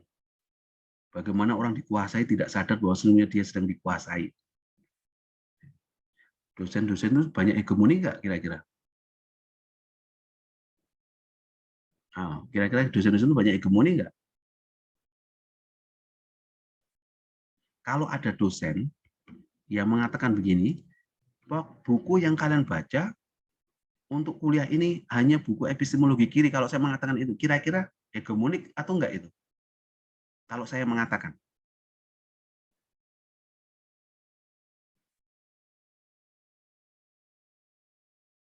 Hegemoni enggak kira-kira? Dosen itu selalu hegemoni enggak? Orang tua selalu hegemoni enggak? Enggak berani mengatakan itu ya. Salah satu kelemahan mendasar orang Indonesia adalah tidak punya keberanian untuk bersuara kritis itu. Apalagi di hadapan orang dosen nih, kalau saya kritis ngalamat Pak, mesti dapat E Pak. Itu ya. Kalau melawan orang tua, durhaka Pak, padahal nggak melawan. Bersifat kritis. Saya kadang-kadang dengan ibu saya tuh orang Pak sangat dekat dengan ibu saya. Ya kan? Di antara 6 bersaudara itu mungkin saya bukan berarti mengaku paling dekat loh, tapi saya sangat dekat. Betul. Tapi kalau ibu mungkin juga ibu saya juga akan curhat ke anak-anaknya yang lain, curhat tentang adikmu gitu, masmu gitu, kan gitu kan biasanya orang tua biasa kayak gitu orang tua. Selalu, apalagi kalau sedang marah, orang tua kita kalau sedang marah pasti memproduksi kebaikan pada waktu kali kita kecil, ya enggak? Saya bilang gitu sama ibu saya, Bu, ngapunten, mboten pareng lho jenengan menyampaikan apa yang dilakukan jenengan pada waktu kita kecil ke kehadapan kami. Biarkan kami yang akan menyampaikan itu kepada kakak-kakak atau adik-adik. Dhisik ibu ki ngene lho anu Mas. Dhisik ibu, tapi jangan ibu yang mengatakan itu. Saya bilang gitu loh. Kenapa kalau ibu mengatakan itu? Ini dekonstruksi ini. Ini dekonstruksi. Karena kalau ibu yang mengatakan itu, ibu seolah-olah nggak ikhlas merawat kami. Padahal kami nggak pernah minta dilahirkan itu. Jelek nggak orang tua mendapatkan pernyataan itu? Kira-kira. Tapi kadang-kadang saya menyampaikan itu, nggak boleh Bu, biarkan orang lain yang mengatakan. Tapi jangan ibu yang mengatakan pada kami bahwa ibu melakukan ini pada waktu kalian kecil. Seolah-olah kami harus semacam hutang budi. Enggak Bu, biarkan kami yang menyampaikan, Mas, ibu itu waktu kecil betapa luar biasanya merawat kita. Maka kewajiban kita untuk itu. Saya bilang gitu loh. Tapi jangan ibu yang memproduksi kebaikan itu. Memproduksi narasi kebaikan pada waktu kita itu. Kebaikan itu sembunyikan. Jangan ditampilkan itu. Karena memang itu kewajiban, saya bilang gitu. Itu kewajiban, Bu. Kewajiban orang tua itu apa? Saya tanya, kewajiban orang tua apa? Ada 4 hak. Hakul walidah ilal waladi. Haknya kewajiban orang tua kepada anaknya. Memberi makan, memberikan pendidikan, ya kan? Memberikan apa lagi? Yang terakhir menikahkan. Setelah itu selesai. Itu kewajiban. Saya bilang gitu. Jadi itu namanya kritis, itu namanya dekonstruksi orang tua. Oh iya ya. Akhirnya ketika curhat ya saya yang ngomong atau mas saya yang ngomong ke saya. Ada feminis, ada Habermas dan sebagainya, ada Foucault dan sebagainya. Kuliah biasanya ini kuliah aturan teknis nggak penting, tapi kalau bisa nyalakan kamera lah sesekali supaya saya bisa kenal kalian. Saya kan belum pernah bertemu secara fisik dengan kalian, ya kan?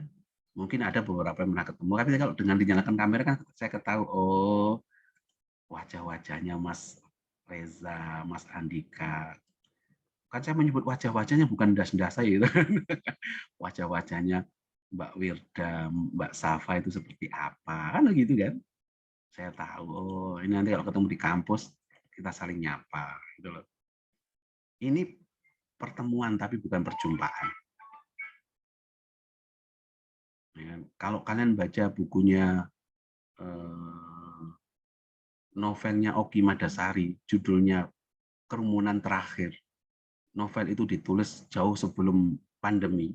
Tapi novel itu sangat pas dibaca saat ini ketika banyak orang, kerumunan manusia itu sekarang sudah berakhir.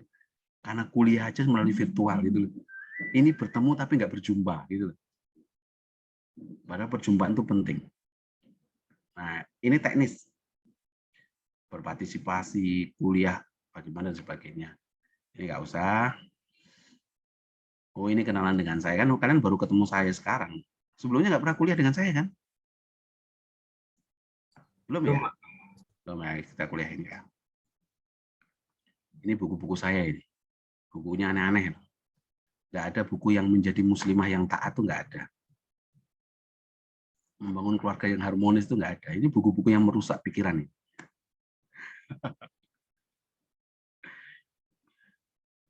Ini saya nonton Ger. Saya Gus Durian, tapi bukan Gus Durisme saya. Itu dengan saya juga. Kalau kalian bisa nulis koran kayak gini, kalian bisa nulis koran kayak gini, di kelas saya.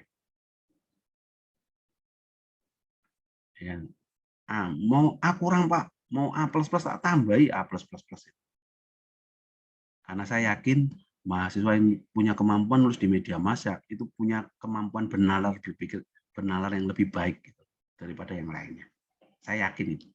Ini keyakinan, ya. Berarti ini yang tidak perlu saya verifikasi, tapi ini saya yakin. Nah, ini saya dulu punya kolom khusus di Jawa Pos dulu. Setiap akhir pekan punya kolom refleksi akhir pekan dulu loh ya. Berapa tahun yang lalu, sekarang sudah capek saya. Saya capek menulis. Makanya sesekali aja menulis.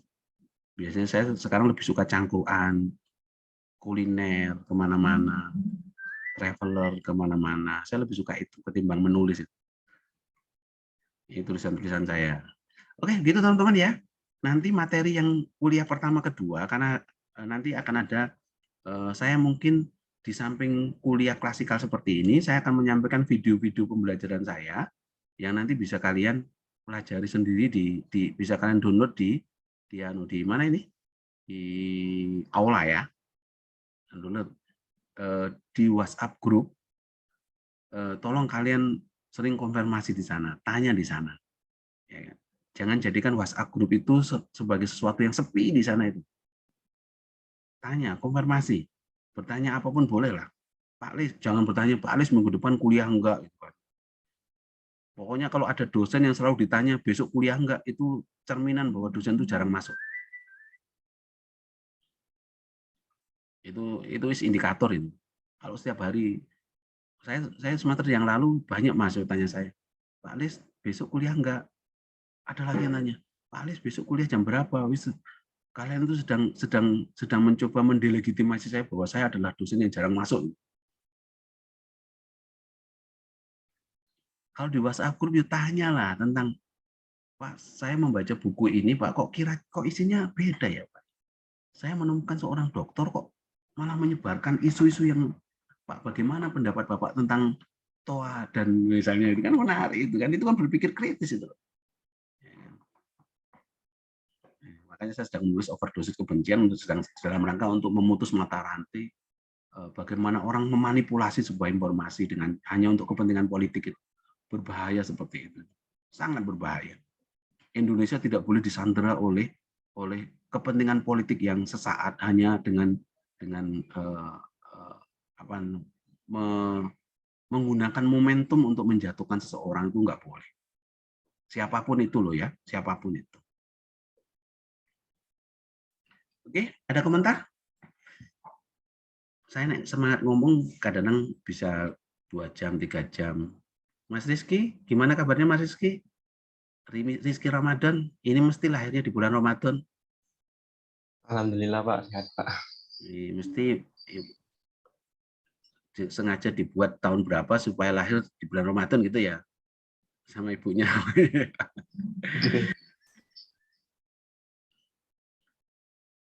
Ya, ada komentar, monggo. Bertanyalah, karena filsafat itu seni bertanya. Bertanya yang sungguh-sungguh bertanya. Coba kalian baca bukunya Sartre dalam bukunya Being and Nothingness, ada dan ketiadaan. Di situ dia mengatakan intelektualitas itu diawali dari sebuah pertanyaan, bukan diakhiri dari sebuah jawaban. Ini ada ya, bertanya yang sungguh-sungguh bertanya. Filsafat itu menjawab pertanyaan dengan pertanyaan baru. Sejarah itu menjawab pertanyaan dengan perubahan. Politik itu menjawab pertanyaan dengan senjata. Pembangunan itu menjawab pertanyaan dengan penggusuran. Tapi filsafat menjawab pertanyaan dengan pertanyaan baru. Sehingga kalau kalian bertanya pada seorang yang belajar filsafat, kalian akan mendapat pertanyaan baru dari pertanyaan kalian. Paham nggak? Kira-kira paham nggak di bahasa itu? Paham nggak? Renungkan. Kalau kalian merenungkan itu gagal, sholat istikharah itu. Ya, sholat istikharah, mengadu pada Tuhan, kok ketemu dosen namanya Listiono Santoso itu. Ya gitu ya.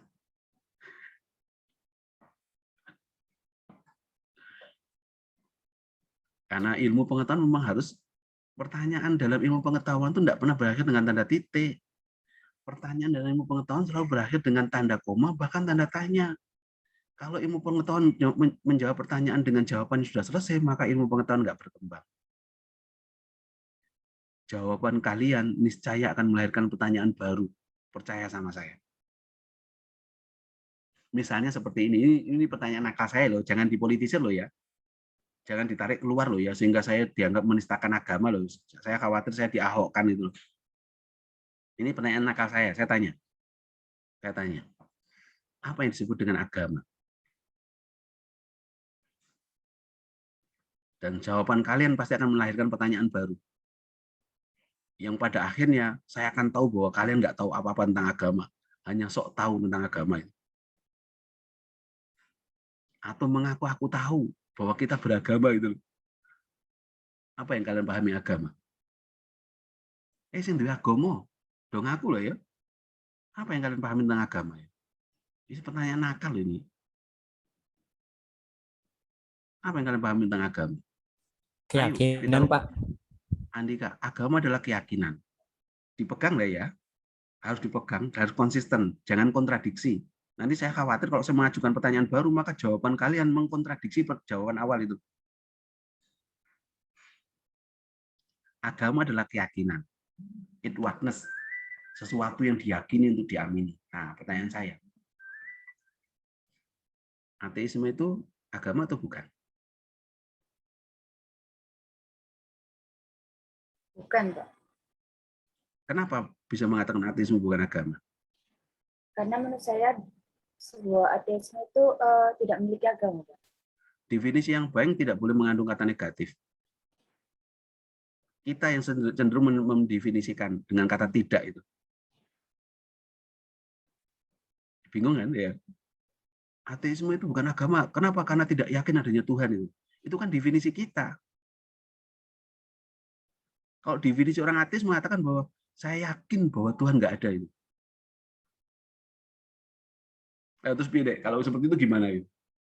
Berarti juga keyakinan ateisme kan? Itu Pak, keyakinan juga Pak. Nah, bingung kan ya kalau ini saya hanya menjawab jawabannya Mas Andika loh ya.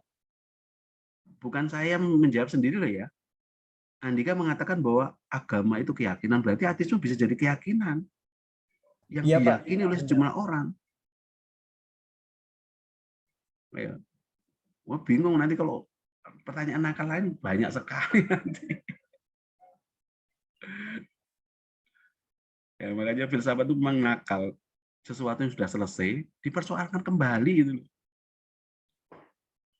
Karena yang sudah selesai itu mengandung ambiguitas jawaban, mengandung kontradiksi jawaban, maka harus dipersoalkan kembali. Supaya apa? Supaya kita tidak mewarisi kebenaran, tapi kita menemukan gitu loh. Paham ya maksud saya ya? Temukan itu, jangan warisi itu. Intelektualitas harus bermain untuk menemukannya. Hidupkan suasana WhatsApp grup dengan ngaji-ngaji filsafat. Ya kan? Kita menjadi santri yang ngaji kitab-kitab filsafat. Nanti kalau Ramadan ya Mas Rizky ya, nanti baru ngaji-ngaji kitab-kitab kuning, baru ngaji yang dan sebagainya. Dalam keseharian, tapi di WhatsApp grup itu ngaji filsafat. Jenengnya WhatsApp grupnya kan pengantar filsafat IS1 kok. Yang ngaji-ngaji ilmu filsafat gitu loh.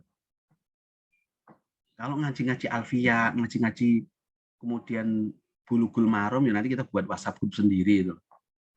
Kontaknya beda itu. Maka jangan share informasi-informasi, ayo Pak, jam 1 malam kita tahajud bareng gitu loh. Alang buaya nih pol gitu. saya dulu pernah ikut di WhatsApp grup di UNER tuh ada grup guru-guru besar itu. Tapi saya bukan guru besar, tapi saya dimasukkan dulu loh. Tahajud pol gitu. Yang setiap jam 1 bagus sih memang, tapi kemudian ngapunten senior, saya nggak ikut senior. Kenapa? Bagi saya tahajud itu adalah laku kesendirian, laku personal yang nggak boleh dipublikasikan. Mengapa kemudian Tuhan memuliakan orang yang bangun sendiri ketika 2/3 malam, ketika semua orang tidur gitu loh. Dia bangun kesendirian itu loh. Dia mau sombong sama siapa kecuali mengadu pada Tuhan. Lah ini dipublikasikan, semua orang lain tahu bahwa kita sedang tahajud itu loh. Pengumuman. Ayo kita tahajud jam 1 malam itu. Jadi nggak menarik lagi, nggak sakral lagi tahajud itu. Ketika dimobilisasi, dimasifikasi itu. Nek sholat jamaah, ayo kita sholat jamaah bareng. sholat. Tapi nek tahajud laku sendirian dulu. Mengadu pada Tuhan. Benar nggak kira-kira logika saya? Ini logika saya, logika liberal saya loh. Laku kesendirian, Prof. Nggak usah dipublikasikan bahwa kita mau tahajud. Istikharah itu laku personal juga, Prof. Nggak usah dipublikasikan. Makanya waktu ada pilpres kemarin itu kan ada kalangan yang beragama, dua-duanya kalangan beragama, tapi pilihannya beda. Ya, nggak usah pilpres, tapi pilgub kemarin loh. Ada yang milih Soekarwo, ada yang milih Gus Ipul, ada yang milih bukan kopi ya. Ada yang memilih Gus Ipul, ada yang memilih Khofifah. Itu berangkat dari pesantren-pesantren yang berbeda-beda. Kiai yang satu tak tanya, kenapa memilih Gus Ipul? Kiai yang kedua saya tanya, kenapa memilih Khofifah? Jawabannya kan pasti dalam istikharahnya gitu kan. Saya sudah istikharah. Dalam istikharah saya itu setiap malam Tuhan menghadirkan mimpi saya Gus Ipul itu. Berarti ini mantap, saya milih Gus Ipul. Tapi kok Tuhan di mimpi kiai yang lain kok menghadirkan Khofifah itu loh. Bagaimanapun gubernurnya satu kok menghadirkan dua gubernur itu. Kemudian simpulannya apa? Istikharah itu laku personal. Laku personal untuk memantapkan diri untuk memilih sesuatu itu. Paham ya? Maksud saya paham nggak? Sama seperti ketika kita seorang laki-laki punya pilihan karena ada Dian Sastro, ada Raisa misalnya, memilih dua perempuan ini kan kita bingung kan. Nah kemudian istikharah itu memantapkan diri, bukan untuk menerima yang satu dengan menolak yang lain. Maksud hanya untuk menolak sesuatu kita geret-geret Gusti Allah itu. Kita mantap, saya milih Dian Sastro. Nggak usah diomongkan sama Raisa itu. Raisa, nyuwun kapangapunten ya, aku mumpuni wis istikharah. Ternyata Gusti Allah itu menghadirkan Dian Sastro, bukan awakmu itu loh. Ini kan aneh itu kan, sakno itu loh. Sakno Raisa yang didelegitimasi oleh Tuhan yang karena untuk tidak saya pilih itu kan. Paham ya? Maksud saya paham nggak? Itu laku personal, nggak usah dipublikasikan itu loh. Laku personal untuk memantapkan diri itu. Nggak usah dibuat pengumuman. Saya sudah istikharah. Ditanya pada semua orang, mengapa milih Dian Sastro? Tadi malam Tuhan menghadirkan Dian Sastro di sana. Setiap malam Dian Sastro itu. Mosok kita menjadikan surat istikharah untuk mekanisme penolakan yang lain itu loh. Itu memantapkan, bukan menolak itu. Memantapkan pilihan, bukan karena penolakan itu. Paham ya?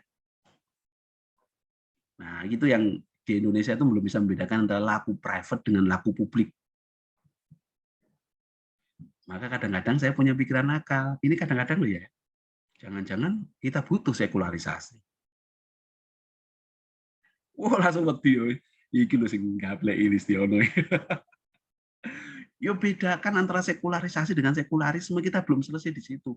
Sekularisme itu pemisahan agama dan politik secara filosofis, tapi sekularisasi pemisahan agama politik secara sosiologis. Beda duanya.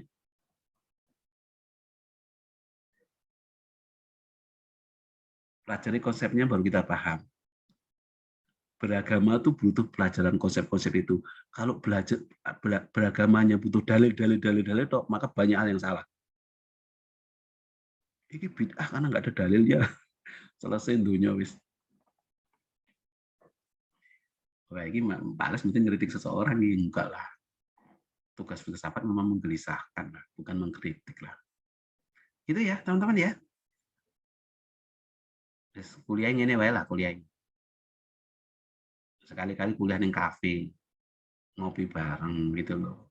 Ya, ke rumah saya lah, sekali-kali ke rumah saya, kuliah bareng saya. Tadi malam ada anak-anak FISIP sekitar 15 orang ke rumah saya. Di samping kuliah juga mengambil buku-buku saya itu. Meminjam buku-buku saya itu. Dan saya punya